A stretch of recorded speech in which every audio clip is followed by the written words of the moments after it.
e que se transformou em um dos eventos mais importantes de nossa área e que tem todos os seus trabalhos profundamente ligados às pesquisas que são realizadas na Universidade de Maringá. Com vocês, então, o professor Dr. Giuliano Gomes de Assis Pimentel. Giuliano, para falar bem italiano. Obrigado, professor Pina. Professor Pina é o prefaciador do livro que vai sair com os anais do Seminário de Estudos do Lazer, né? O CEL, o Seminário de Estudos do Lazer, que é esse evento aí que a gente está promovendo todo ano, ele foi criado como um evento local, Pina. Era um evento para ser um evento exclusivamente de Maringá, como preparação das pessoas que estudam nas universidades aqui da cidade, para que elas participassem do ENAREL, né? O Encontro Nacional de Recreação e Lazer. Então, a ideia era realmente proporcionar ao estudante, principalmente aos calouros, estudantes de graduação, um evento que fizesse um mini ENAREL, para que ele pudesse apresentar um trabalho que ele estava desenvolvendo, assistir uma palestra, esquentar, né? Era um esquenta, né, para o ENAREL. E, então, assim, é surpreendente como que a gente planeja certas coisas e elas saem do planejado, né? Passando de gente de diferentes lugares, né? A gente já teve participação de gente de Portugal, do Chile,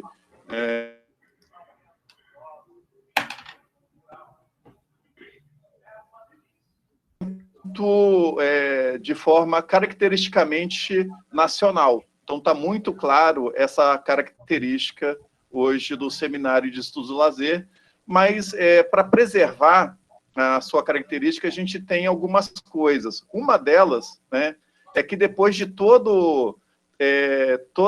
isso a gente criou virtualmente, Alípio. A gente criou o corredor de congresso virtual, porque todo congresso, a parte legal é depois da palestra que você senta lá para tomar um café, conversar, né? Aí você né, olha para a Ellen e fala: ô Ellen, o que você achou lá da palestra, né, do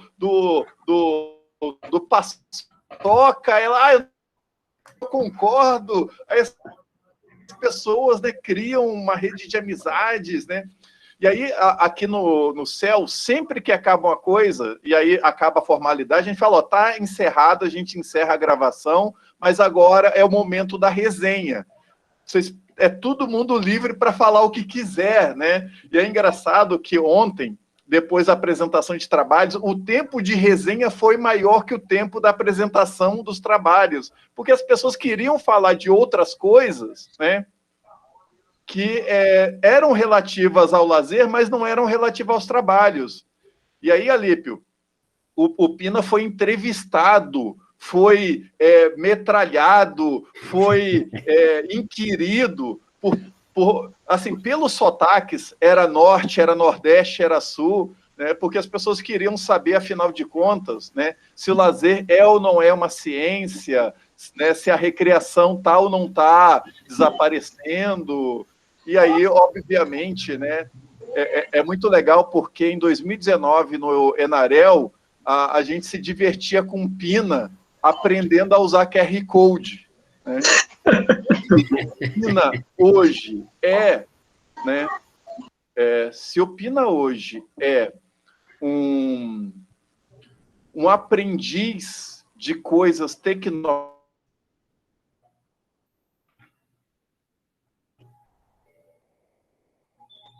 trajetória histórica do lazer, né? Ele é um cara que viu do Mazedier, pode atestar que existiu, é um cara que viu Requicha, trabalhou, né? Foi orientando do Marcelino, Então, é uma história viva. Então, uma característica do céu virtual é que a gente sempre depois tem um momento aí da resenha. Você pode tomar a sua xícara de café ou a sua cerveja, ligar a câmera, porque tem esse momento também da informalidade das pessoas falarem: esse gordinho ali embaixo, ele é o tal do Francisco do chão da quadra? Ele sou eu, tal. Então, tem um momento. Outra coisa interessante, muito interessante, é que todos os trabalhos apresentados no Seminário de Estudo do Lazer, desde quando ele é virtual, desde a primeira vez, se nós temos tempo apenas para 20 trabalhos, serão apresentados 20 trabalhos, Alipe. Você já esteve no céu. Não tem sessão concorrendo com a outra. Porque o palestrante e a pessoa que manda o seu trabalho, desse ponto de vista, a gente quer dar o mesmo destaque, né? Então, se o Fernando Henrique Maia mandou um trabalho, ele apresentou, né, tem 100 pessoas inscritas no céu, todas as 100 pessoas terão a oportunidade de ver o trabalho dele e de todos os outros 30 trabalhos, né?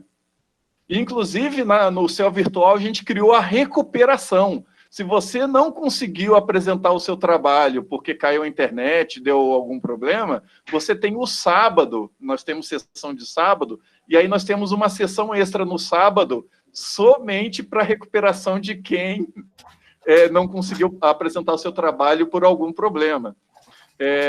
Então, eu vou começar falando aqui sobre os 21 anos, né, do Seminário de Estudos do Lazer, e poderiam ser os 21 anos também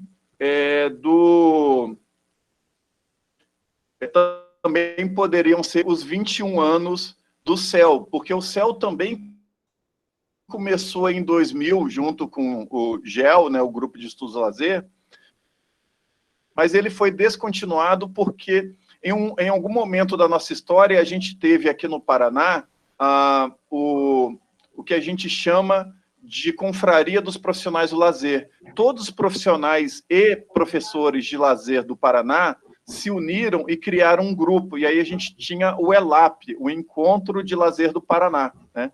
Então, são experiências muito ricas, né, que depois do fim do ELAP, a gente ressuscitou o céu para que fosse aí uma oportunidade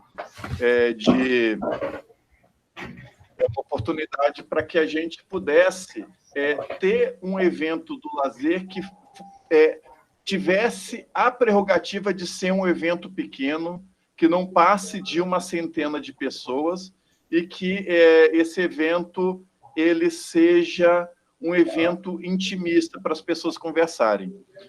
Eu não sei se eu conseguir fazer, se o slide está correto ou não, né? Alguém poderia me dizer aí, coordenador Pina? Perfeito. Não, mas ele está inteiro ou está no modo, apresentação? Está no modo apresentação, no modo do PowerPoint.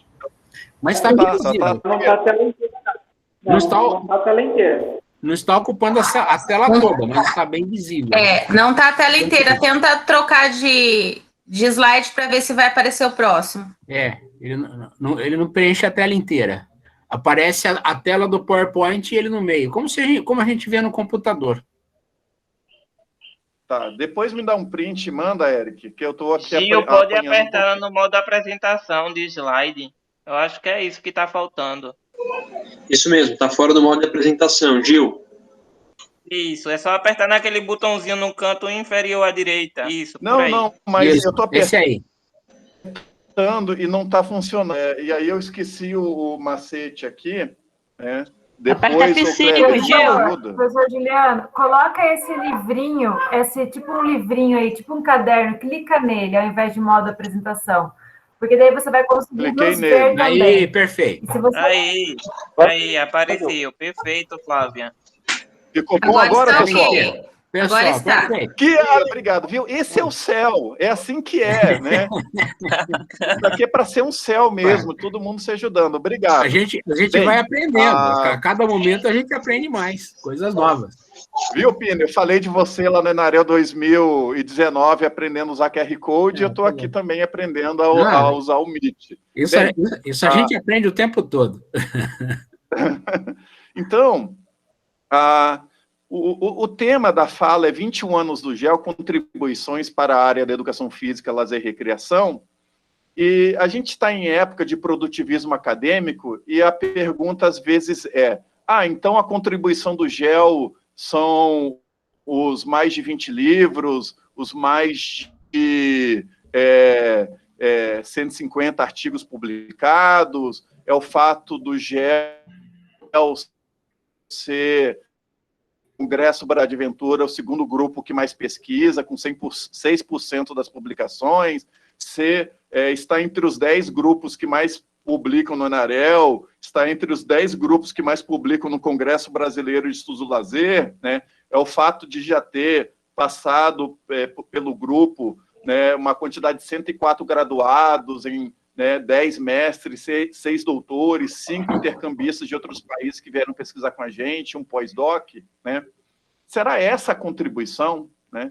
Ou será a contribuição do GEL próprio CEL, né, cuja história, né, eu já acabei de relatar para vocês, né?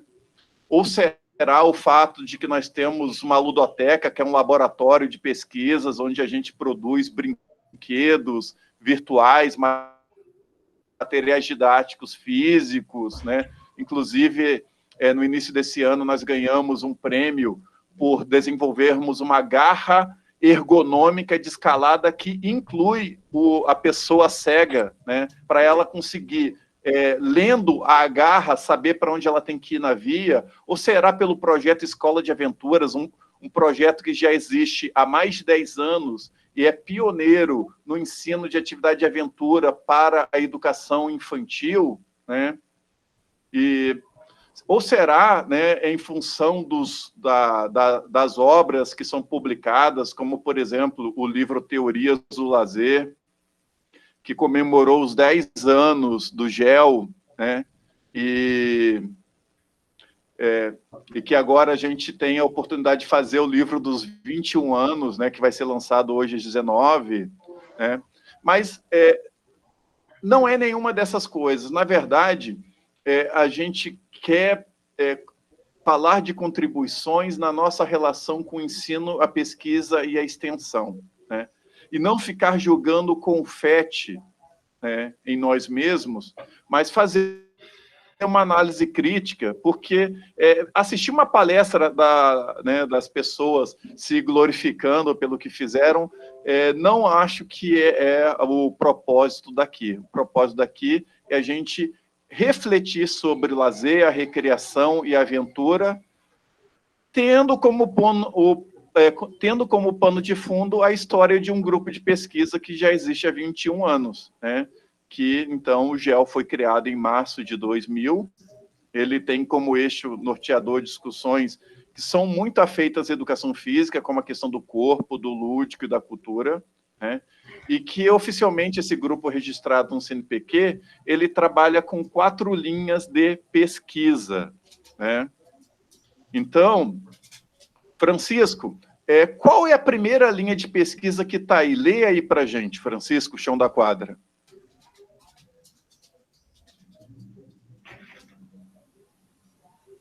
Diversidade. Diversidade. Então, uma das linhas de pesquisa, né, do GEL, para vocês verem, a aventura é uma das últimas coisas que a gente começou a trabalhar, é a questão da diversidade. E aí, nós temos um axioma. O que é um axioma? É um lema que você leva, né? Então, uma das coisas mais importantes para o GEL é a seguinte, né? Pina, todas as pessoas têm direito ao lazer, independente de quem sejam, se é um presidiário, se é um bebê, se é um idoso, se é negro, se é índio, se a pessoa tem HIV, se ela tem deficiência. Então, nós temos muitas pesquisas em relação a justamente como... Veja só, então, assim, o nosso axioma é: independente da característica da pessoa, ela tem direito ao lazer. Se ela está sofrendo uma barreira para o lazer por ser mulher, nós queremos saber quais são as barreiras para o lazer para as mulheres, mas nós também queremos saber como romper essas barreiras, né? A segunda linha de pesquisa, né, eu vou chamando as pessoas aí, se elas não puderem, né, me avisem, tá, Pina? Érica, qual é a segunda linha de pesquisa do GEL? Aventura. Aventura. Então, nós temos produzido algumas discussões, porque por exemplo, eu sou mulher, e tem pesquisas do GEL que mostram que só o fato de ser mulher diminui o seu acesso à aventura. Veja, só por ser mulher, só por ter nascido mulher, você tem menos acesso à aventura. Se você é mulher e é deficiente, é negro, é da periferia e é velho, é quase uma sentença de morte para não praticar aventura. Então, uma das coisas que o GEL pesquisa é como produzir uma educação para o lazer que aumente a chance das pessoas poderem ter aventura no lazer. E aí, daqui a pouco, eu vou falar das microaventuras, que é o nosso método recreativo de ensino de aventura, para que a pessoa, independente da característica dela, ela possa aprender aventura. Deixa agora eu perguntar, né? Pina, você consegue enxergar aí? Qual é a terceira linha de pesquisa do GEL? É o lazer desviante. Lazer desviante. Então, quando a gente começou a pesquisar diversidade e o acesso à aventura, a gente percebeu que algumas pessoas falam assim: não, eu não faço aventura porque é coisa de maconheiro. Quem anda de skate é maconheiro. Quem faz escalada é doido. Quem faz parkour é suicida. E aí a gente fala assim: gente, de onde as pessoas tiram isso? Aí a gente começou a pesquisar, ler, e descobrimos que tem um inglês chamado Chris Rojek, que ele fala do lazer desviante, que tem algumas formas de lazer que elas não são socialmente muito aceitas. Hoje a aventura está na moda, mas há 20 anos, quando a gente do GEL começou a pesquisar, boa o skate, o parkour, muitas práticas eram lazer desviante, as pessoas não olhavam com bons olhos, né? E aí a gente começou a identificar 3 categorias de lazer desviante. Aqueles lazeres que envolvem risco, como as atividades de aventura. Uma segunda categoria que envolve a sexualidade, e a ela nós denominamos de pornolazer, né? Clube de swing, pornografia, né? Que são formas de lazer também consideradas desviantes. E a terceira categoria são aquelas formas de lazer que a gente olha e fala assim: nossa, que coisa feia, que estranha. Por exemplo, suspensão corporal, aquelas pessoas que põem um gancho, né? Ou pessoas que fazem transformação corporal, tatuagem, né? E a gente entendeu que existia, então, uma terceira categoria, que seria a categoria do bizarro, né? Bem,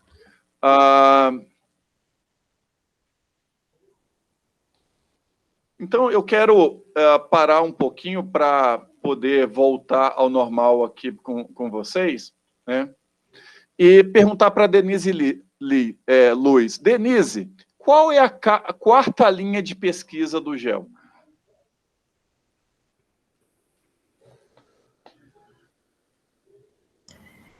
Acho que eu perdi a cola. Perdeu a cola, viu? Então vamos voltar para a cola. Tá vendo aí? Sim. Atuação profissional no lazer.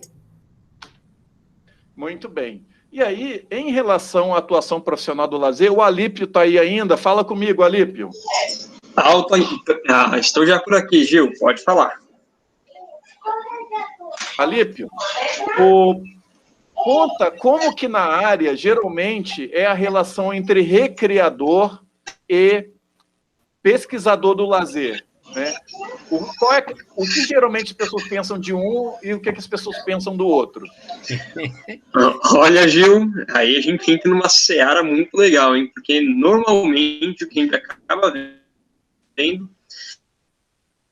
é que os recreadores acham que os pesquisadores só fazem blá, blá, blá, que pesquisam coisas que não têm relação com a área, e que aquilo que eles fazem no dia a dia, né, não tem ninguém estudando. E, por outro lado, a gente vê que alguns pesquisadores acham que quem está trabalhando com a área da recreação não tem estudo, simplesmente está despreparado e não tem uma atuação pautada em parâmetros científicos, né? Ou seja, tem aquela questão da dicotomia teoria e prática. Um vai para um lado e o outro vai para o outro. Quando, na verdade, deveria estar... Perfeito. Olha só que interessante. Esses dias eu estava relendo um livro do Dumas Edier, Sociologia Empírica do Lazer, e ele está dizendo lá no final do livro, né? Justamente, olha, o Dumas Edier já estava preocupado porque ele queria fazer uma ciência do lazer que fosse aproveitada pelos recreadores, porque sem os recreadores, e lá na Europa eles chamam mais de animadores socioculturais, né? Sem essas pessoas, ele entendia que os estudos do lazer seria uma coisa meramente assim, para saber, tipo, a capital da Noruega é Oslo. Estudos do lazer seria algo assim, só para saber, né? Se não tivesse essas pessoas, esses educadores que estão no cotidiano fazendo a intervenção. Então, veja que ainda nós temos um problema, né, dessa separação entre quem faz a teoria e quem faz a prática, né, e que a ideia da teoria da prática da recreação baseada no Bourdieu, né, voltou a tela aí, Alípio? Voltou, acho que ainda está naquela tela pré-apresentação, Gil. Acho que se clicar no livrinho, volta na tela na forma de apresentação. Aí, isso, agora foi. Obrigado. Então, aqui no GEL, e eu sei que outras pessoas se somam a nós, você, o Tiago Paçoca, né? Nós temos defendido uma teoria da prática, é um termo do Bourdieu, né? Uma teoria da prática da recreação, porque nós entendemos que se a gente chegar para, né, o Luciano Nardelli, para o Vinícius Cavallari, para o Edinho Paraguaçu e fala assim, explica o que você está fazendo, ao explicar, ele está desenvolvendo uma teorização da prática dele. E mais, Alípio, nós que somos da educação física, a teoria da prática da recreação da educação física, ela envolve uma integração biosocial, que é outra dicotomia que tem na educação física. Na educação física, a gente tem o pessoal da área biológica, né, o pessoal que estuda a fisiologia do esforço, e do outro lado, o pessoal da área social, né, pessoal que, por exemplo, pesquisa o lazer. Como se o lazer, né, e quem estava presente nas apresentações ontem, a professora Ruth Staloca, da Unimep, apresentando um trabalho belíssimo sobre lazer de pessoas que têm doenças de pele. E se nós, da educação física, não pegarmos de novo e voltarmos para a teoria da prática e unirmos o bio com o social, nós não conseguiremos fazer um entendimento da totalidade desse ser humano. Por isso, uma teoria da prática da recreação, ela ainda é tão sofisticada que ela ainda traz a integração biosocial, né? Então, fazendo um diálogo com as linhas de pesquisa, e eu quero falar um pouco mais daquelas menos conhecidas do GEL, um dos aspectos para nós é fundamental é que toda pessoa, independente de suas características, tem direito ao lazer. Né? Patrícia, digita aí no chat, porque isso é algo que eu ainda vou tatuar no meu peito. Toda pessoa, independente da sua diferença, ela tem direito ao lazer. E aí a gente já traz a diferença entre diversidade e diferença, né? Porque, obviamente, por exemplo, vamos pensar nas diferentes formas de sexualidade, né? Então não existe só hétero e homo, existem várias, né? Só que as pessoas, por exemplo, homoafetivas são tratadas diferente. E esse diferente é pior. Né? Então, às vezes tem alguns amigos meus que falam assim, os negros são folgados, eles têm cota. Aí eu pergunto assim, você gostaria de viver no Brasil e ser tratado como os negros são tratados? Aí você vai ganhar cota. Aí ele pensa, não. Por quê? Porque a gente sabe que ser negro, você é tratado, infelizmente, diferente, né? Pela polícia, pelo vendedor da loja do shopping, né? Pelo professor da escola. Então, obviamente que se o ideal seria respeitarmos a diversidade, a gente vive. E ainda mais vamos pensar no Brasil, país subdesenvolvido, com questões de diferença de classe social tremendas e que não se resolvem apenas com políticas paliativas. Né? Nós temos aqui, claramente no Brasil, uma guerra de classe social, com genocídio dos pobres. Né? Então, falar de diversidade é também falar de diferença. Né?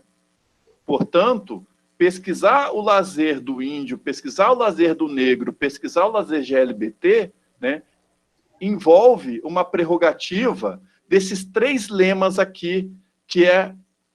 Anota aí, porque isso é legal. Eu, pelo menos, acho. Aí depois alguém diz assim, não achei legal. Aí a gente tem uma conversa boa. Pesquisar sobre, pesquisar com, pesquisar para. Pina, qual é o que o GEL pensa no pesquisar sobre? Pesquisar sobre, por exemplo, o lazer do negro, do índio, da pessoa com HIV, visa dar visibilidade a esse público. Porque se eu não gero conhecimento, eu não fico sabendo, por exemplo, que as pessoas com doença de pele não têm acesso ao lazer e que não adianta dar lazer ao ar livre porque elas não podem tomar sol por conta da doença. Então, eu tenho que criar atividades de lazer à noite para quem tem doença de pele. Eu dei visibilidade. Pensa você que está me assistindo. Né? Eu vou até tirar de novo aqui, porque eu gosto de interagir, olhar para vocês aqui. Né? Fernando Henrique, você que está aí tão bonito com esse topete, você já tinha pensado em lazer para pessoas com doença de pele? Eu só fui pensar isso ontem porque teve uma apresentação de trabalho sobre isso, do pessoal da Unicamp e da Unimep, né, da medicina. E eles estão estudando o lazer. Então, eu preciso criar formas de, dentro da teoria da recreação, como fazer uma recreação para a pessoa que tem doença de pele. Porque não é só fazer a recreação à noite. A doença da pele, né, dá um nojinho, né, dela mesmo contra si e das pessoas, né, em função da aparência. Como trabalhar isso? Né? Como gerar uma teoria da prática da recreação que gere isso? Então, pesquisar sobre dá visibilidade, né? A dimensão da visibilidade. Né? Mas vamos fazer mais um pouco da nossa conversa aqui. Né? Ina, voltou aí a tela? Voltou. Pesquisar sobre, com, para. Isso. Pesquisar sobre, então, da visibilidade. Né? Ali o Pina, pesquisar com. Por que pesquisar com? Pesquisar com, porque a pesquisa, em primeiro lugar, vocês falaram isso, comentaram isso ontem, a pesquisa não é neutra. Então, a pesquisa social, né, não é à toa que existe um comitê de ética em pesquisa. A pesquisa social, ela vai lidar com pessoas. Então, necessariamente, você vai pesquisar com pessoas, com outras organizações. E você vai pesquisar Pina, também mas não é com metodologia. As pessoas como sujeitos. Sim, sujeitos. Não, mas as pessoas como sujeitos, mas o que está acontecendo, o que aconteceu nas ciências sociais e humanas nas últimas décadas foi que se considerou que as pessoas devem, de um modo ou de outro, ser envolvidas na pesquisa. Então, você não pesquisa apenas as pessoas enquanto objeto, você pesquisa a pessoa enquanto sujeitos. Um expoente dessa linha são os estudos etnográficos, né, estudo com etnografia do famoso professor Magnani. E aí, por isso, que pesquisar com envolve a intervenção.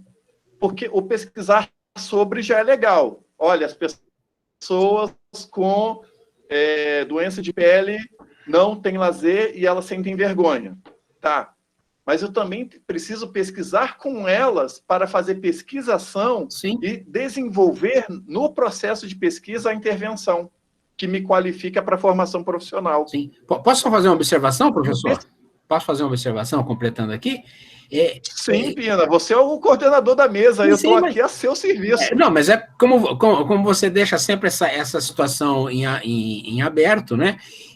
Quem acabou descobrindo isso foram os antropólogos. Por quê? Porque eles iam, por exemplo, pesquisar aquelas sociedades que ainda estavam, digamos, entre aspas, intocadas, que ainda tinham muito pouco contato com a civilização. Eles passavam lá 1 ano pesquisando, 2 anos, 3 anos, e depois eles iam embora. E aí alguém perguntava, bom, depois que você ficou lá 1, 2, 3 anos, né, aquela sociedade, aquele pequeno grupo social sofreu alguma mudança? Eles achavam que não, a princípio. Depois eles descobriram que não. Eles ficavam 1 ano, 2 anos em contato com aquelas pessoas, de um modo ou de outro, aquelas pessoas que eles haviam estudado sofriam algum tipo de mudança, alguma mudança cultural, social, de comportamento, de costumes. Quer dizer, então, de um modo ou de outro, o pesquisador ele tem algum tipo de interferência em cima do sujeito pesquisado. Então, por isso, olha, nós pesquisamos não só nós pesquisamos junto, né? Por isso é o pesquisar com. Exatamente, e nos livra do mito da neutralidade. Exatamente. E, portanto, né, ao pesquisar sobre darmos visibilidade aos grupos que sofrem barreira para o lazer, ao pesquisar com eles e criarmos, com a nossa competência, com a nossa teoria da prática, junto a essas pessoas, as formas de intervenção, a gente entra no pesquisar para, que é onde nós podemos desenvolver políticas, métodos, conhecimentos, né? Ou seja, a pesquisa para virar técnica, para virar tecnologia, para virar método, para virar políticas. E eu vou dar 3 exemplos aqui. Tá aparecendo a imagem, tá certo, pessoal? Certo. Vocês estão vendo aí um clube de pessoas, elas têm uma característica, além de serem antigas. Qual é? Ascendência africana. Descendência africana. Tá. Presta atenção nessa história que ela é linda.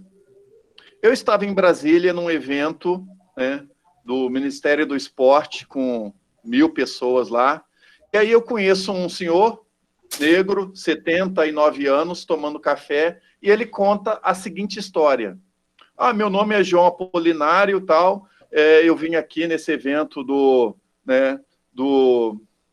dos programas do esporte na cidade, aqui do governo, e eu sou fundador, junto com outras pessoas, de um clube. Eu trabalhava na usina de Volta Redonda, na siderúrgica, e eu era técnico em engenharia. Então, assim, eu era engenheiro. E com isso, eu tinha acesso ao clube dos engenheiros da usina siderúrgica. Só que, estranhamente, toda vez que eu levava lá minha ficha de inscrição para o clube dos engenheiros, ou a ficha sumia, ou eles pediam um documento, e eu nunca conseguia entrar no clube, porque sempre ficava faltando algum documento. E aí, um dia, conversando com o outro único engenheiro, que também era negro, ele falou, que estranho, também isso acontece comigo. E olha só que estranho, aquele outro engenheiro que chegou depois da gente, ele já está com a carteirinha do clube. Que coincidência, não? Que coincidência. E aí, eles perceberam que, mesmo sendo engenheiros, eles sofriam uma determinada barreira para entrar num clube da empresa que eles trabalhavam. Eles eram negros. E eles resolvem criar o Clube Palmares. O Clube Palmares, que tem sua fundação oficial em 65, na verdade, ele começou em 64. Alguém sabe alguma coisa que aconteceu em 64? Na história do Brasil? Militar. Sim, o famoso golpe militar.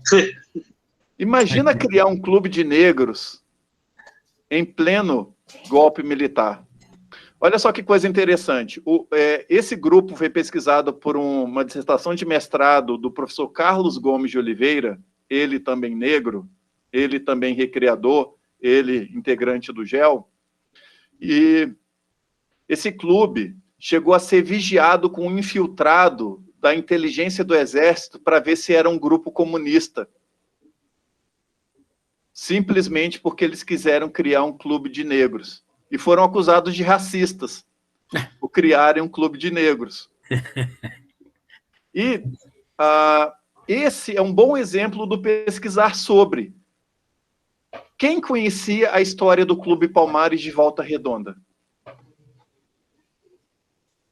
Esse clube é fantástico, porque se vocês forem visitar, eles criaram uma animação sociocultural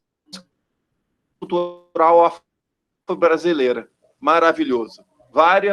Então, a programação deles, né, é para trazer a cultura afro-brasileira. É maravilhoso esse clube. Vamos falar agora um pouquinho, né, de outra pesquisa. Esse desenvolvido, minha primeira dissertação de mestrado, em 2010, que eu orientei, Patrícia Herold.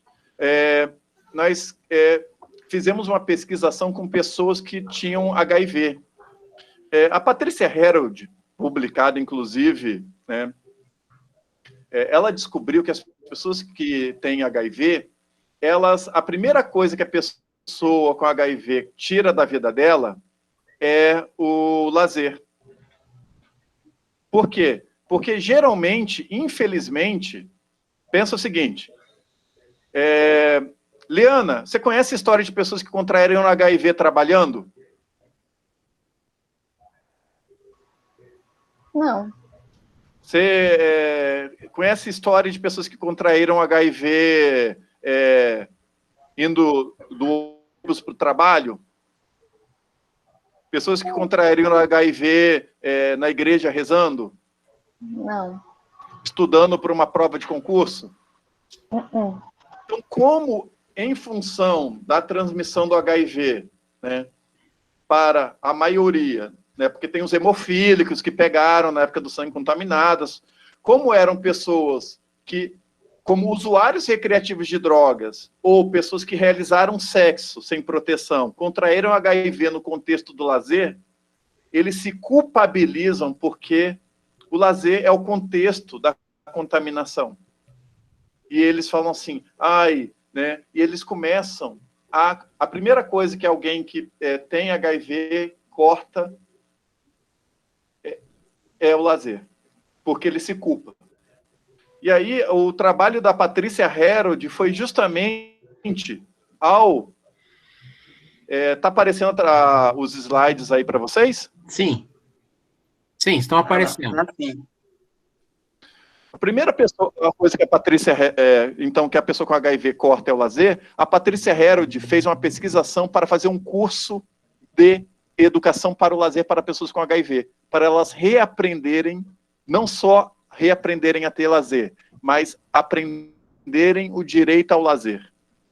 E aí você está vendo a primeira intervenção dela, que foi uma palestra sobre o direito ao lazer, que o lazer é importante porque é um direito e faz bem. As próprias pessoas que toparam fazer parte desse grupo, elas criaram cartazes para chamar outras pessoas. E aí o que vocês estão vendo é... Caiu o microfone. Pessoas com HIV, com AIDS, fazendo com a linguagem delas o cartaz manual para chamar pessoas que estão na mesma condição que ela para aderirem ao grupo, né? É a ideia da pesquisa com. Né? E, por fim, você está vendo uma imagem aí, Pina, em preto e branco? Uma Sim. foto? Bela foto. Lindíssima foto. Aqui no Paraná, a gente tem 3 etnias nativas, dos povos nativos. Os Guarani, os Xetá. Xetá só tem no Paraná, é uma variação do tupi que só tem no Paraná, e os caingangues, que é do macrotronco G, né? Que é muito comum aqui no sul do Brasil, e pela Rede SEDES, financiado, nós fizemos uma pesquisa sobre a cultura, né? Na realidade indígena, o lazer deles tem outro significado, mas a cultura lúdica indígena. E para dar visibilidade, eles vieram para a universidade para dar um curso sobre as danças deles. E vocês estão vendo aí estudantes do curso de artes e estudantes do curso de educação física sendo ensinados pelo índio caingangue, né? Geralmente, quando a gente pensa no índio, é atraso, preguiça, selvagem. Então, a gente reverte e mostra, né, como que a cultura indígena, né, é legal. Então, eles estão ali dando...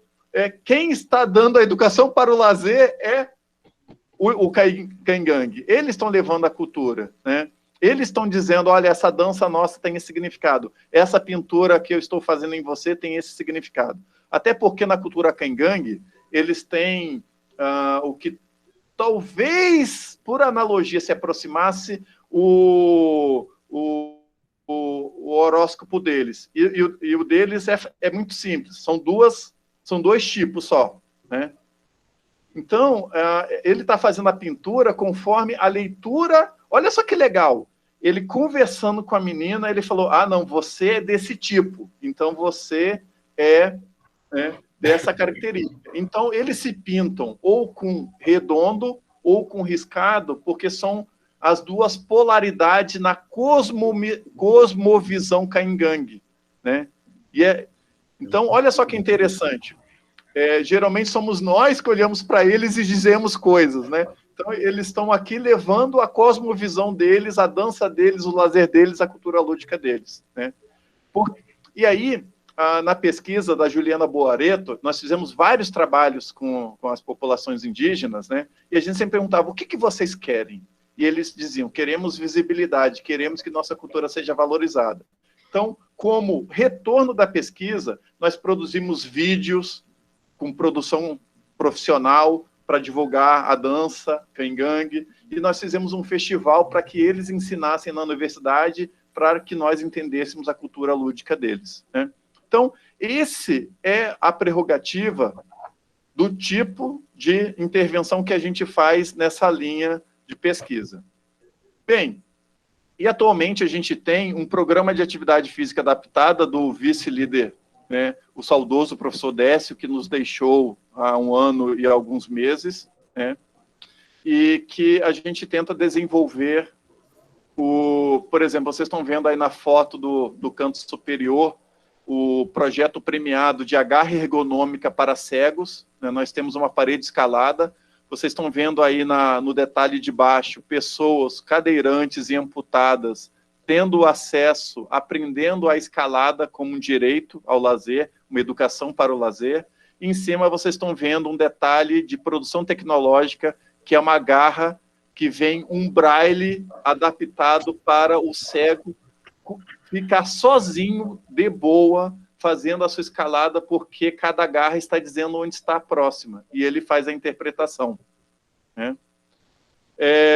E aí, agora entrando na questão do lazer desviante, havia uma teoria do hemisfério norte sobre lazer desviante, que é do Rojek, que ele vai dizer que existem 3 tipos de lazer desviante, o invasivo, o mefítico e o selvagem, né? Alguém já ouviu falar da teoria do lazer desviante do Chris Rojek? Alguém conhece? Sabia que existia, mas não a conheço ainda. Então, vou explicar rapidamente. O Rojek entende, a partir de lendo Foucault, né, que a sociedade... Veja, vamos pegar a definição... Quer ver? Pina, me dê uma definição de lazer e cite-se. Mas é objetivo. Diga uma definição de lazer para mim. Uma definição de lazer? Uma definição de lazer. Lazer é uma das principais formas de realização pessoal que todos nós temos, a que nós todos temos direito. Perfeito. É bem racha automobilístico é minha realização pessoal. Sim. É meu lazer. Viu? Cabe. Deixa eu chamar outra pessoa aqui para dar outra definição. Pode ser a do Marcelina, do Mazidier ou a sua. Ellen Calucci. Você pode falar comigo, Ellen? Pronunciei errado seu sobrenome, mas você vai me atender porque você é legal. Definição do lazer. A primeira coisa que veio foi o conceito de Dumas-Edier. Diga. Para desenvolvimento humano, né? Perspectiva de desenvolvimento humano. Eu adoro frequentar clube de swing. Isso permite que eu conheça novas pessoas, interaja hipoteticamente, né? Infelizmente, não tive o prazer ainda. Pina vai me levar depois, quando eu for em São Paulo. Aqui no interior não tem essas coisas. Então, também não. Veja, também não tem essa. Hipoteticamente, eu vou no clube de swing. Inclusive, olha só, clube. Movimento de clube. Pina, ninguém estuda. O Bramante não estuda clube de swing. Clube é clube. Né? Associativo, clube de swing. Associativo. Interação social. Desenvolvimento, relações interpessoais. Isso. Só bem que, exageradas, mas é. Né? Olha só que engraçado, né? Quando eu pergunto assim, e aí, Ali, o que você vai fazer esse final de semana? Eu e minha esposa vamos ao clube de swing. Não é uma coisa assim que você diz, né? O meu lazer é pichar muro, né, dos outros, é fazer racha automobilístico, é apertar a campainha do vizinho e sair correndo. Isso que é a ideia do lazer desviante. Né? Embora ele caiba no conceito de lazer, porque, veja, Marcelino, cultura vivenciada no tempo disponível. Né? Sim. Então, soltar balão que causa incêndio é crime federal. É cultura vivenciada no tempo disponível. Dumas-Edier, conjunto de ocupações após o trabalho e as obrigações. Eu e Fernando Henrique vamos, né, somos da turma do pichar muro. A gente sobe lá no prédio do Pinas, picha, ele fica xingando a gente lá. É um conjunto de ocupações. Não é meu trabalho, não é trabalho do Fernando Henrique. A gente faz por lazer, por prazer, porque a gente gosta. Um bom exemplo é a caça. Né? O Fernando Henrique não tem, que chato, hoje eu tenho que pichar 3 muros, porque senão... Não. Veja, é lazer. Só que a sociedade, né? Veja, eu não estou fazendo julgamento de valor, se é bom ou se é ruim, se eu deixaria meu filho fazer, eu estou sendo científico, né? É lazer. Eu posso não gostar, eu posso ser contra. Pode ir contra a minha moralidade, pode ir contra, inclusive, a saúde das pessoas que fazem proibidão no Covid.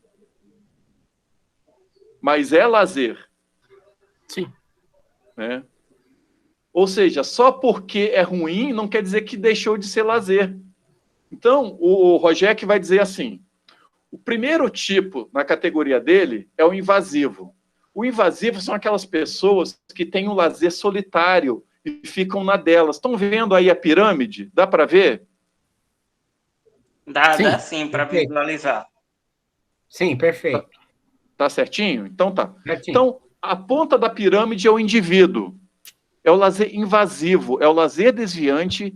Por exemplo, aquelas pessoas que só vivem no videogame, no avatar, ela não tem mais contato com a vida real. Aquele lazer dela do videogame, do avatar, né, saudando o professor Alan Costa, que falará junto com a professora Cíntia na sexta-feira sobre as novas tecnologias, mas é um lazer desviante que foi proporcionado pelas novas tecnologias. O cara que vive o dia inteiro, ele tem um montão de namorada no avatar, né, mas ele nunca chamou uma menina ou um menino para sair para jantar.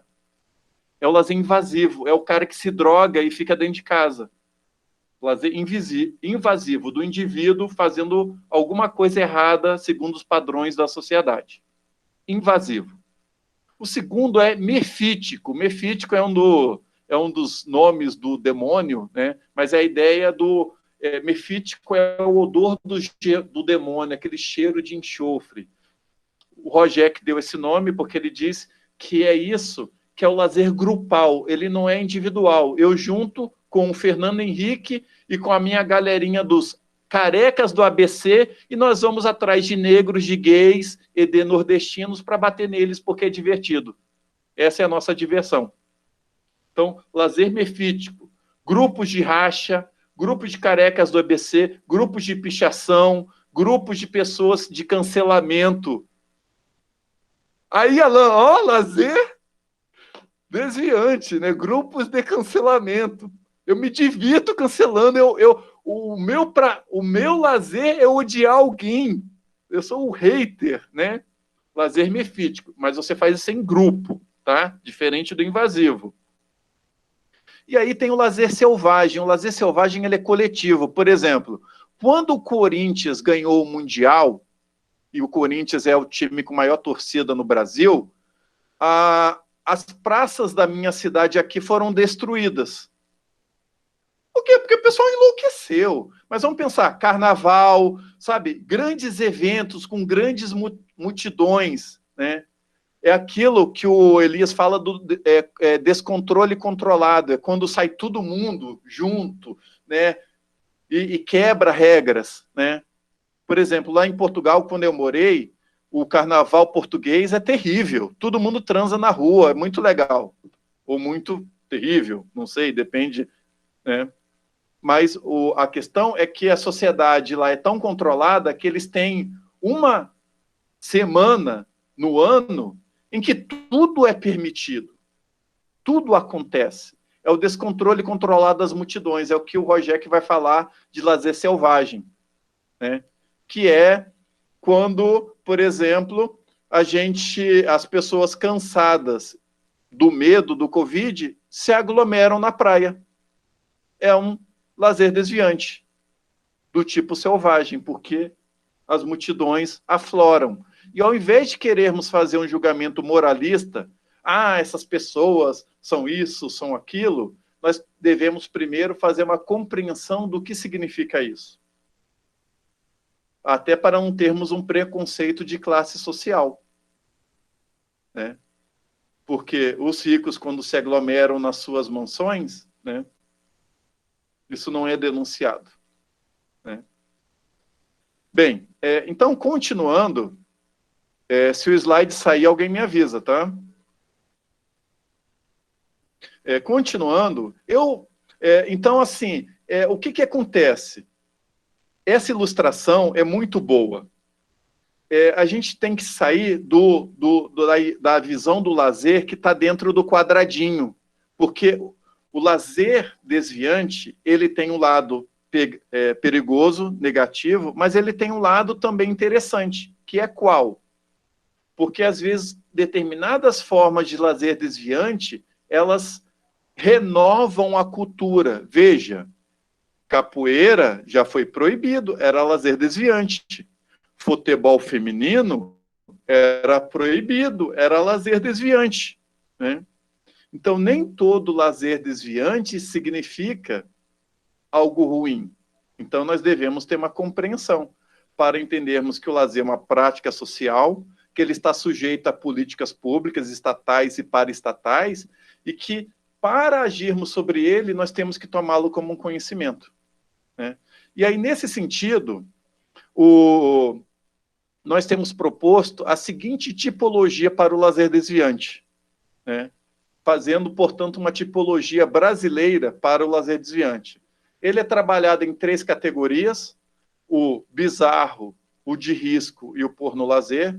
O bizarro é aquela forma de lazer que a gente acha estranha, acha feia, né? Ai, que coisa esquisita, nossa, né? Ai, não gostei, né? Que pode ser, por exemplo, o body art, aquelas pessoas que fazem, né, tatuagem, pintam o cabelo de roxo, fazem alargamento, né? Tem gente que acha aquilo muito feio e tem gente que acha aquilo muito bonito. O lazer de risco é todas as formas de lazer que envolvem alguma violência ou algum perigo. E pode ir, portanto, desde o lazer de aventura, né, o esporte radical, até aquelas práticas de lazer que são, de alguma forma, violentas, como a luta de rua, o MMA, né, brincar de roleta russa, essas coisas. E, por fim, a terceira categoria, que envolve a sexualidade, que é o porno-lazer, né? O porno-lazer, inclusive, assim, nós temos identificado que o porno-lazer, ele está no cotidiano, né? Desde, por exemplo, um show da Britney Spears ou da nossa, né, Madonna brasileira, que é a Anitta, né? Assiste qualquer vídeo da Anitta, e aí você vai identificar o porno-lazer. São sutilezas, né? É a pessoa que se produz para ir na academia malhar com uma roupa sexy e passa batom, né? Ou passa gel no cabelo, né? O porno-lazer, o lazer de risco e o lazer bizarro são 3 categorias do lazer desviante que justamente envolvem, né, uma afronta à nossa estética, que é o bizarro, a nossa saúde, a nossa integridade física, que é o lazer de risco, né? Inclusive, quando o Jânio Quadros proibiu o skate de São Paulo, a justificativa foi: esses jovens estão se matando, eles estão se machucando, é perigoso, eles são suicidas. Ele não falou que o skate era feio ou que o skate era indecente. Ele falou: estou protegendo a vida da juventude, porque o skate machuca as pessoas. E, por fim, o porno-lazer, que envolve a dimensão da sexualidade, que, no meu entendimento, está cada vez mais se diluindo e aparecendo nas diferentes formas de lazer. E aí, obviamente, se está se diluindo, nós temos que entender que o bizarro, o risco e o porno-lazer, eles não estão no mesmo gradiente, né? Um clube de swing e um show da Anitta estão em níveis diferentes de julgamento social, mesmo sendo, talvez, ambos, né, lazer desviante. Então, vamos pensar, eu tenho o convencional, que é aquele já aceito, né? Então, tem coisas que eu achava esquisitas antigamente e hoje são aceitas. Vou dar um exemplo, né? O Pina, que é mais antigo aí, pode lembrar. Yoga. Quem fazia yoga, todo mundo olhava yoga, né? Isso é uma seita, né? Uma religião, né? Quem fazia yoga antigamente era considerado bizarro, né? E hoje é uma coisa convencional, indicada, porque já superou os preconceitos, né? Tem a ideia da vanguarda, que é mais ou menos o seguinte: ele faz aquele negócio, nossa, é tão estranho, mas é chique, né? Então, a ideia da vanguarda é que as pessoas que, por exemplo, quando o parkour surgiu, ele era um lazer de risco de vanguarda, né?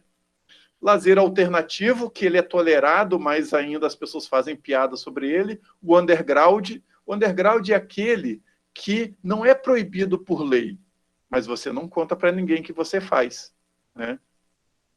E, por exemplo, sei lá, antigamente, fazer aquelas coisas de nerd, de Comic Con, né? De se fantasiar, né? De cosplay, era underground, você fazia escondido, porque você sabia que ia sofrer algum preconceito de fazer cosplay, né? Alipe, você que é de São Paulo, tô falando mentira? Cosplay há 15 anos não era coisa assim de gente muito esquisita? Era taxado mesmo, o pessoal falava de nerd, que era nerd, e isso era o mais leve, né? Era disso para baixo. E atualmente é um dos eventos que a gente tem aqui em São Paulo que move a indústria de entretenimento assim de uma maneira surreal, né? Ele já deixou de ser desviante, mas ele está na categoria vanguarda. Quem é descolado faz, né? Mas, cara, as caretas como eu, né, da família tradicional brasileira e cidadão de bem, ainda falam, não gostei, entendeu? Então, o cosplay é, né, a categoria mais suave do desviante, que é o vanguarda, que para as pessoas mais tradicionais gera desconfiança como um lazer bizarro, né? Se você for a uma reunião do Rotary, né, ou do Opus Dei, né, por exemplo, de cosplay, né, você vai ser expulso, né?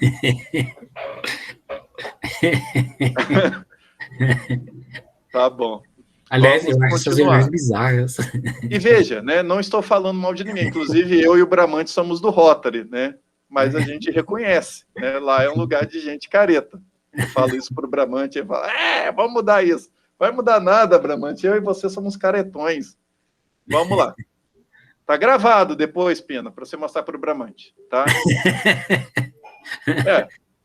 Rotary Club é um clube convencional, né? Clube de swing é um clube underground. Legal, né? Diferenças. E o marginal é proibido por lei, né?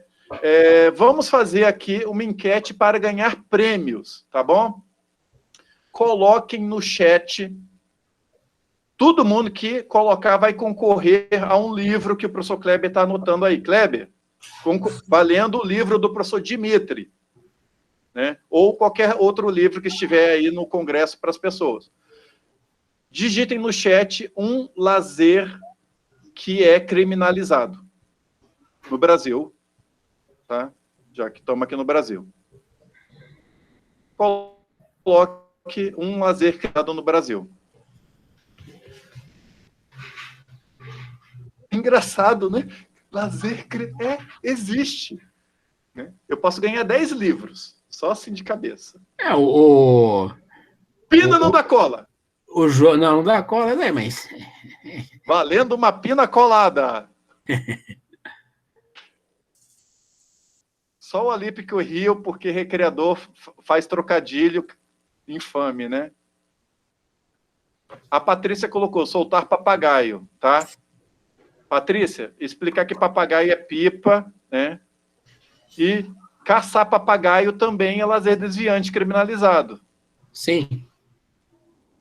Ó, caça, jogo de aposta, racha, né? Soltar. Só que deixa eu explicar para a professora Patrícia, porque ela não ganhou. Soltar papagaio não é lazer desviante, é convencional. Soltar papagaio com cerol na linha, que é crime. E é crime em 9 estados brasileiros, inclusive São Paulo e Paraná. Tá bom? Ó, outra coisa aí que está criminalizada temporariamente é balada. Muito bom, Ellen, aí, ó, viu? Então, o Kleber vai anotar e depois a gente faz aí o sorteio do brinde para as pessoas que concorreram. Entenderam que coisa interessante? Né? Quem é mais antigo, tipo eu e o Alípio, antigo intermediário, eu, o Fernando e o Alípio, a gente sabe que, inclusive, algumas coisas que a gente não acredita, mas eram criminalizadas. Skate, parkour em praça, funk era criminalizado só por ser funk. Ou aquele outro lá, hip hop. Se era hip hop, a polícia baixava. Samba já foi fazendo a perturbação da ordem. Mas samba. Outro cara tá lá tocando a outra música. Não, é perturbação da ordem. Né? Samba já foi criminalizado. Nossa, demais. Né? Samba já foi. Capoeira, nossa, os capoeiristas eram perseguidos pela polícia. Presos. Exatamente. Muito bem, vamos continuar aqui. Liana, disse o slide vai aparecer bonitinho, tá bom? Então, tá aí a nossa tipologia brasileira para o lazer desviante, tá bom? Depois, as pessoas que deixarem um e-mail no chat, todas as pessoas que já estão inscritas no CEL, vão receber gratuitamente um livro em PDF que tem um capítulo meu colocando essa tipologia brasileira para que vocês possam estudar e ter acesso ao conhecimento pela leitura. Bem, e aí, já que estamos falando de lazer desviante, em uma pesquisa publicada em 2010 pela revista Motriz, esse artigo é Caracterização da Demanda Potencial por Atividade de Aventura, eu e a Carol Saito, a gente perguntava para as pessoas, mais de 500 pessoas entrevistadas, você conhece alguma atividade de aventura? Você pratica? Você gostaria? E aí eu quero perguntar para a Liana. Liana, quando eu perguntava assim para as pessoas, você pratica atividade de aventura? Gostaria de praticar?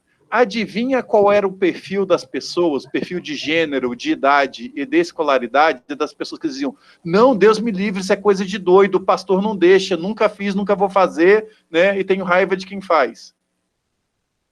Qual é o perfil das pessoas que não queriam mesmo que fosse de graça? Acho que mulheres brancas, heterossexual, classe alta. Eu penso que são esses marcadores, né?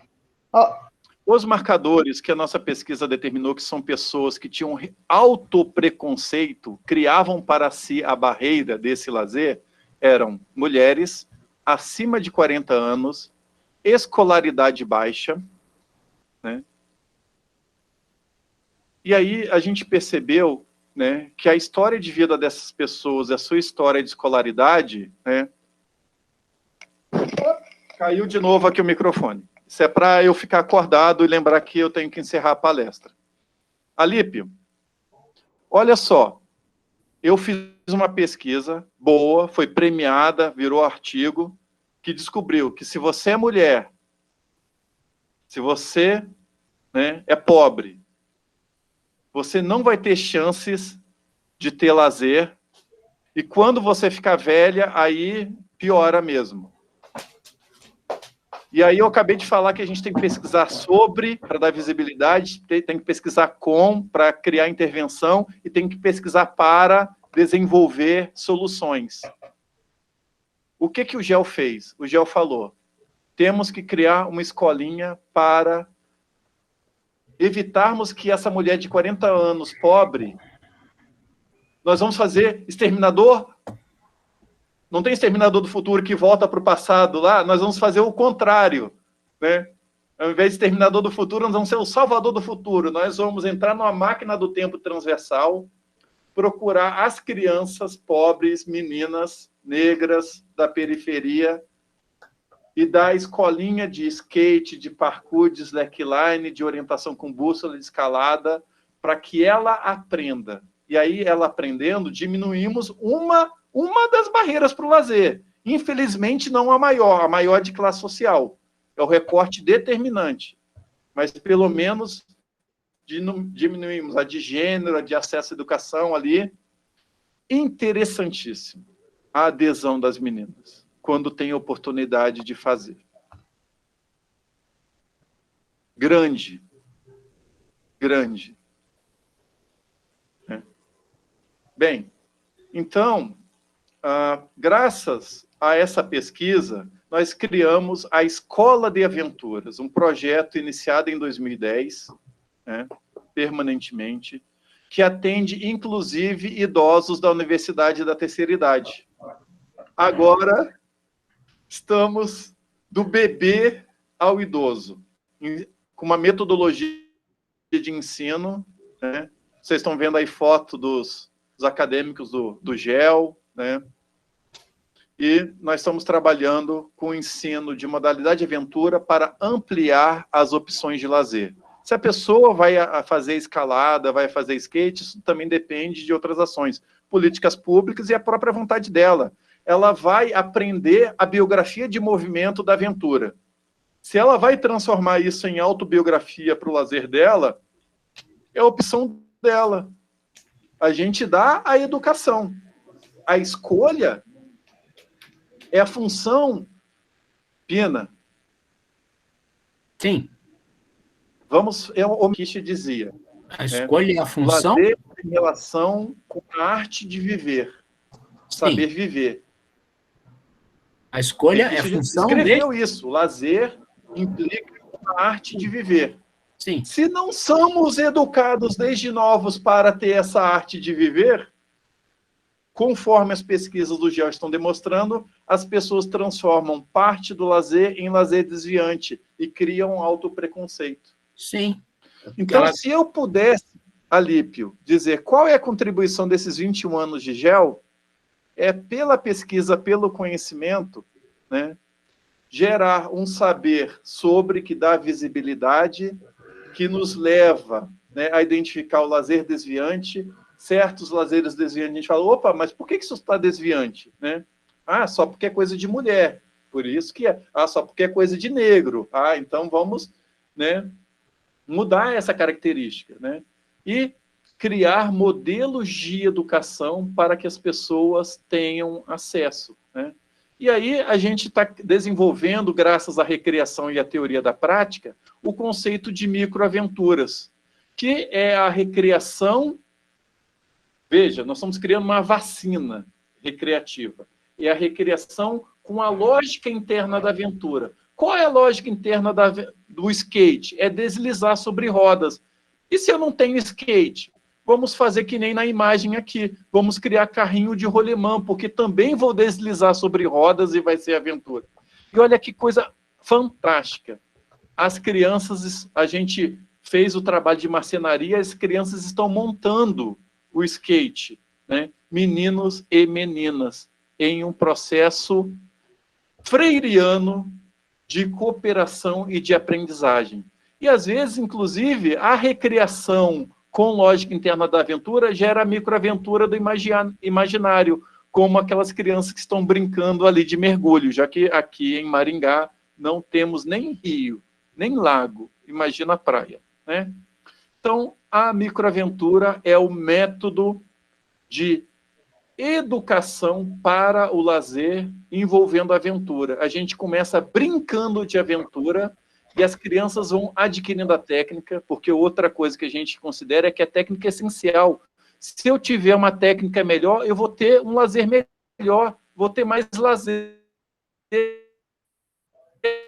Se eu não tiver a técnica da recepção, passe, do saque, eu não vou conseguir ter lazer do vôlei. Eu não vou incorporar na minha autobiografia de movimento o voleibol se eu não tiver a técnica do toque, da recepção, do saque, né, a compreensão da regra.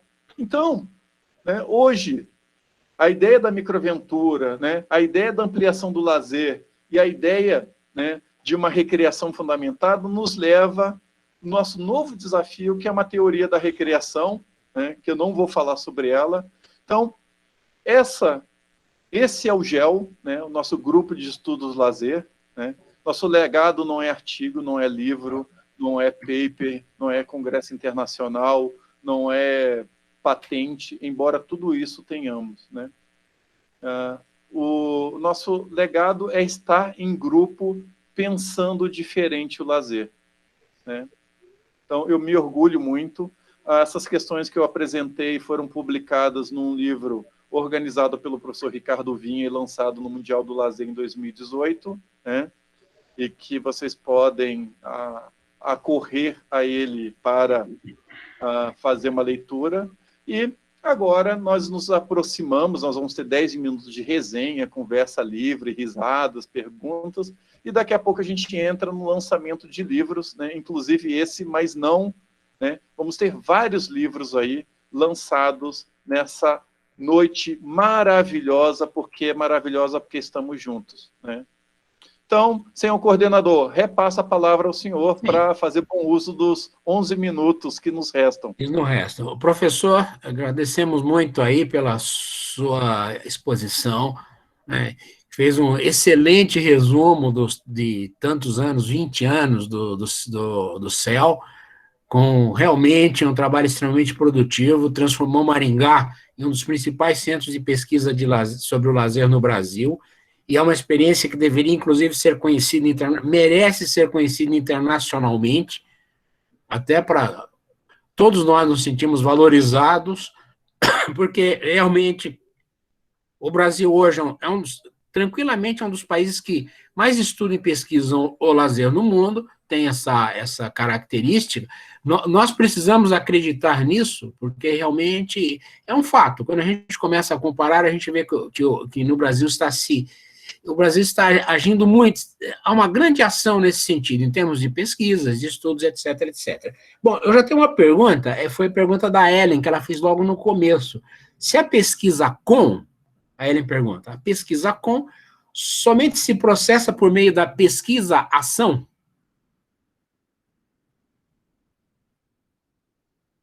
A pesquisa a Ellen perguntou, ela somente se processa por meio da pesquisa-ação? Ou teria? Eu acho que a Liana, o Alipe, o Alexandre... Oi. Sim, alguém tem alguma outra questão semelhante a essa? Oi? É que cortou o áudio dele. Ah, cortou o áudio dele? A gente não conseguiu entender o que o professor Gil falou. Sim. Então, eu queria que alguém me ajudasse, que alguém respondesse essa pergunta. Não, foi uma ótima pergunta. Somente com a pesquisação, que nós fazemos pesquisa com...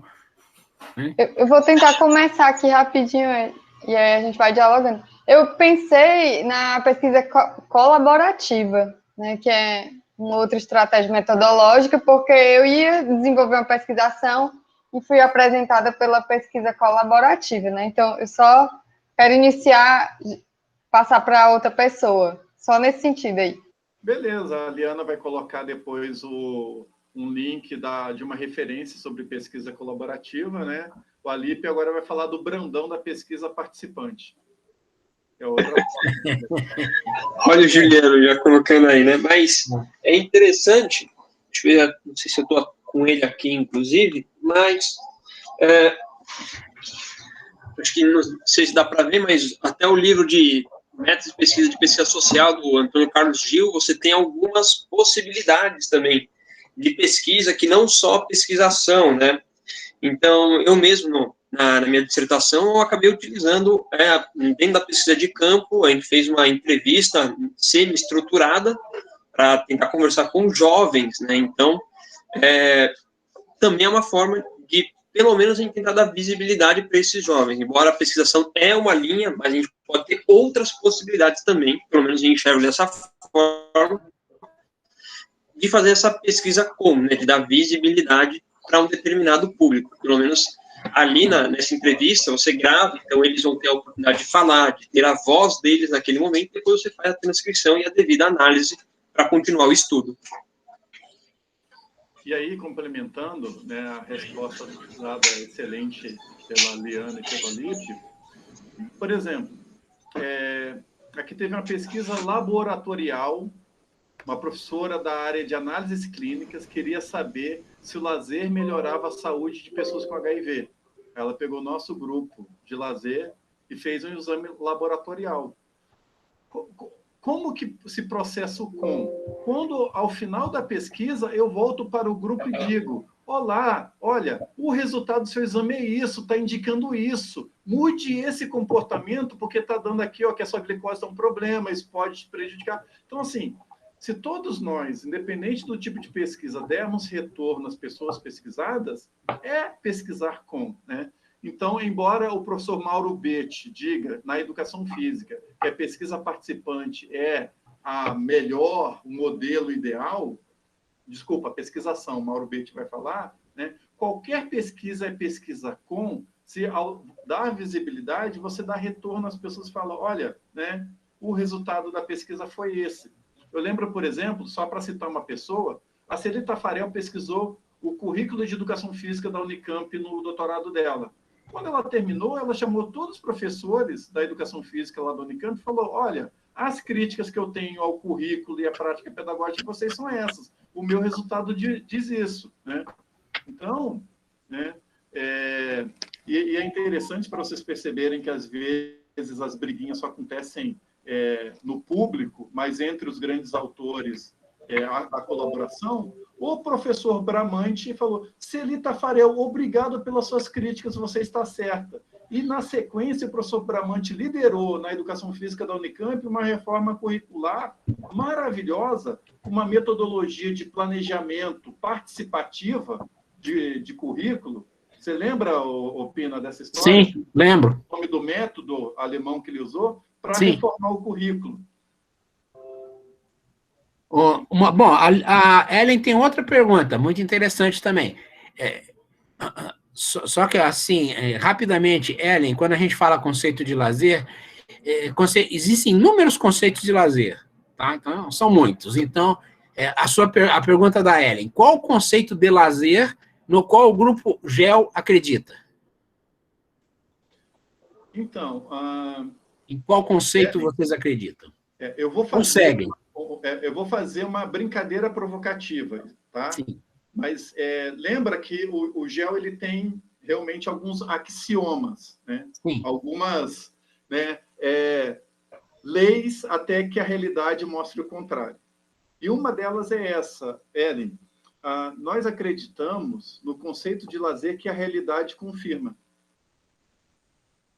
Então, nós trabalhamos com o conceito de lazer que tem maior aderência à empiria.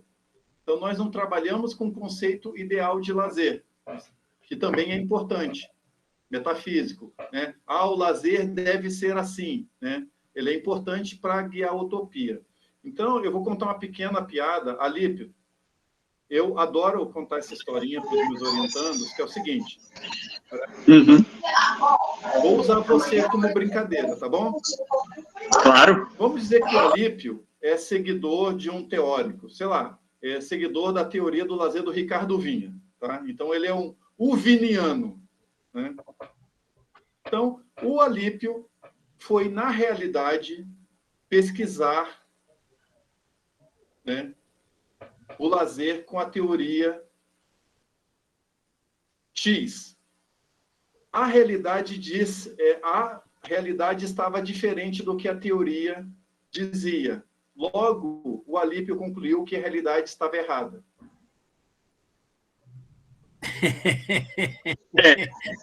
Famosa falácia, né, Gil? Então, sim, mas algumas pessoas são tão apegadas ao seu conceito de lazer que, se a realidade não condiz, a realidade está errada. A realidade é que está errada. Então, a Ellen fez uma pergunta muito boa: qual é o conceito de lazer que o grupo GEL acredita? E aí, obviamente, nós não acreditamos em nenhum, nós desconfiamos de todos, inclusive do nosso. Então, um axioma do GEL é: nós trabalhamos com o... Geralmente, nós trabalhamos com o método popperiano hipotético-dedutivo, né? Então, me parece que esse conceito de lazer, ele é mais adequado a essa realidade.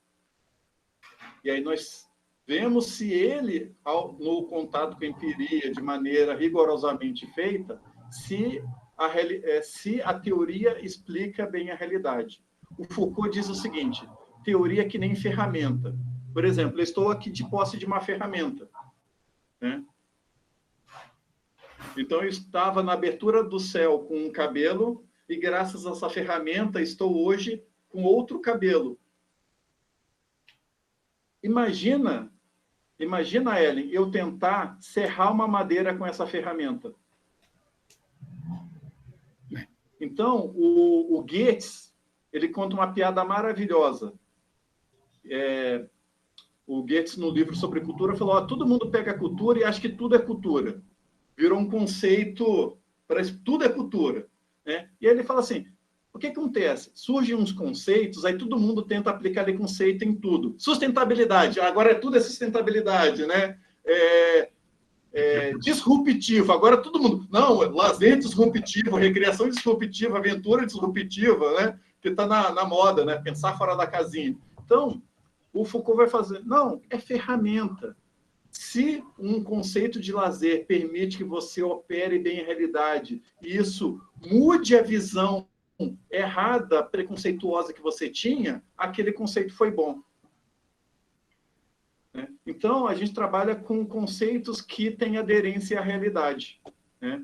Por exemplo, o professor Dimitri, que é um integrante do nosso grupo de pesquisa e que, conforme a gente já fez a disputa aqui pelo livro dele, né, que é um livro maravilhoso da aventura do BNCC, o Dimitri, ano passado, ele repensou o conceito, a definição dele de aventura.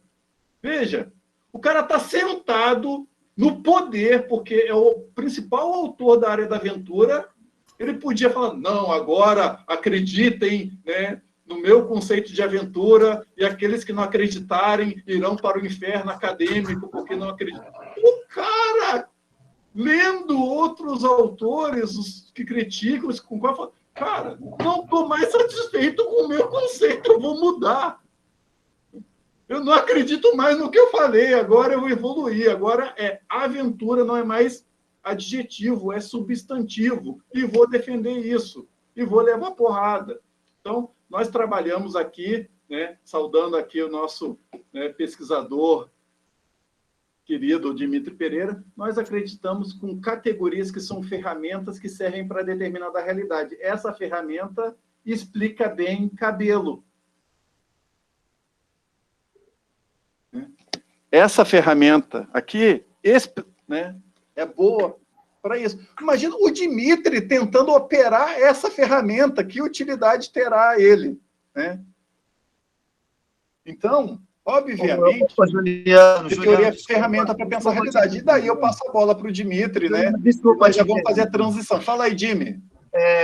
Realmente, aquela ferramenta para mim não serve para nada, já faz bastante tempo. Me desculpem estar interrompendo, é que o Juliano... Cara, eu nem entrei, o cara estava citando meu nome já, e eu falei, caramba, o que está acontecendo?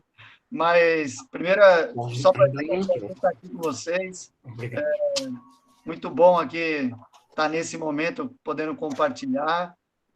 É claro que a gente tem uma participação mínima no livro, mas é uma participação que eu e o Marcelo consideramos importante, porque a gente vai colocando mais elementos, né, dentro do lazer, né? E esse elemento do parkour tem um fator preponderante para a gente estar discutindo ele agora, que é o fato de que as próximas Olimpíadas da França já pretendem colocar o parkour como mais uma modalidade competitiva.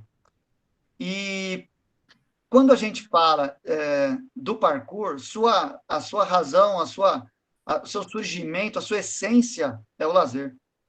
Não é a competição. O próprio criador do parkour, o Davi Belli, ele dizia que o parkour não era um esporte, porque ele não é competitivo, então ele não poderia ser um esporte, né? Eu acho até que ele já está revendo o conceito dele, como eu estou revendo o meu conceito de aventura. No caso dele, o motivo é outro, né? O meu é porque eu acredito que realmente a gente tem que nos comunicarmos melhor com as pessoas. No caso dele, eu acho que é dinheiro apenas que ele está ganhando do Comitê Olímpico Internacional. Mas isso é uma outra questão, né? Efetivamente, é importante a gente debater esse tema. Obrigado, Dimitri, já dando um spoiler aí do livro que vai ser lançado às 19h30.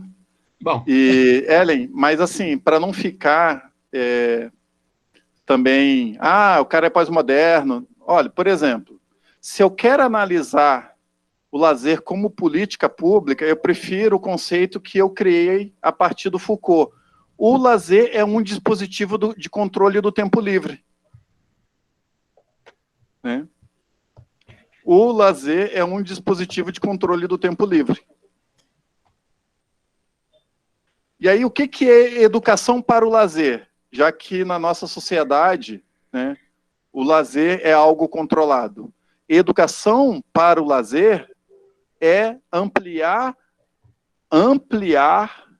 a potência humana, potência, portanto, controle, sobre o lazer, para que o dispositivo não te controle, mas você controle o dispositivo. Você ouviu, Ellen? Então, veja, o Heidegger, né, ele vai dizer assim, qual é a essência da técnica? A essência da técnica não é algo técnico, não está na técnica. A essência da técnica, né, eu estou falando isso como recreador que pensa o lazer. A essência da técnica, né, está em você conhecer mais a realidade em sua volta e agir sobre a realidade. Então, quando o Marcelo faz uma técnica de parkour melhor, ele está conhecendo melhor o meio urbano, né? Porque ele sabe soltar sobre um objeto e chegar até ele, eu não conheço. Então, a técnica é conhecer melhor a si mesmo e a realidade, agindo sobre ela, que é diferente da episteme, que é só o conhecer sobre. Então, olha só que interessante.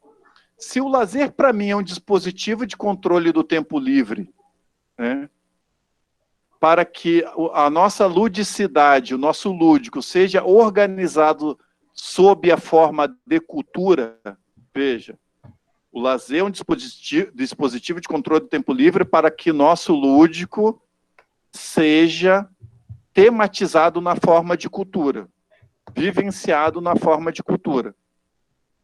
Tá? Eu entro com a técnica como uma forma ou de massificação, doutrinação, fechar o universo das pessoas, ou eu entro com uma técnica como algo que eu domino para aumentar a minha potencialidade sobre esse dispositivo de controle do tempo livre, que é o lazer. Tá? O lazer é uma ferramenta que a gente usa para controlar o tempo livre, segundo o Pimentel. E aí, né, obviamente, a Ellen tem que desenvolver suas próprias teorias a partir de suas leituras. Então, lendo Heidegger e lendo Foucault, eu entendo que o lazer é um dispositivo de controle do tempo livre, e entendo que a técnica ela pode ser, portanto, uma forma de nos dominar, ou uma forma de nós agirmos sobre a realidade dominando. Então, quando o Marcelo me emancipa na técnica, por isso que o GEL aposta na técnica, né, eu amplio, presta atenção, finalidade da educação para o lazer, ampliar o universo cultural das pessoas.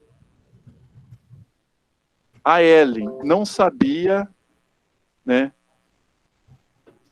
conhecer a cidade agindo sobre ela, e aí o Marcelo ensina parkour, que é uma técnica. E a técnica emancipa a Ellen a conhecer sobre a cidade agindo sobre ela. E ao fazer isso, ela conhece mais sobre ela. Ainda, tá? Inclusive, o Maí já mandou mensagem de que não conseguiu entrar. Então, agora, eu passo a palavra ao Luiz Pina, que ele dará encerramento e passará o comando da sessão para o Kleber, que é o diretor executivo do Clube dos Recreadores, a editora, né, que está realizando vários lançamentos de livro, tá bom? Pina, então, um encerramento. Sim. E a passagem de bastão para o Kleber. Mais uma vez agradecendo ao professor Dr. Juliano, né, pela apresentação, por todas as explicações. Esse percurso do grupo de pesquisa, como eu disse anteriormente, é extremamente rico. Eu digo porque ele continua, né, e sem dúvida será mais rico ainda. Então, acho que devemos todos aplaudir que exista no Brasil esse grupo com esse trabalho todo, né?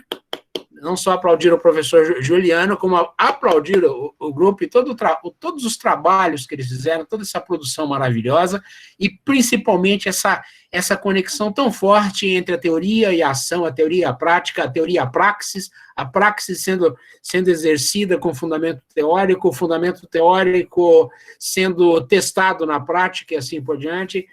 Acho que é uma experiência que deveria se espalhar pelo país inteiro, e convidamos, então, o professor Kleber Mena Leão Júnior para coordenar agora a atividade de apresentação dos livros que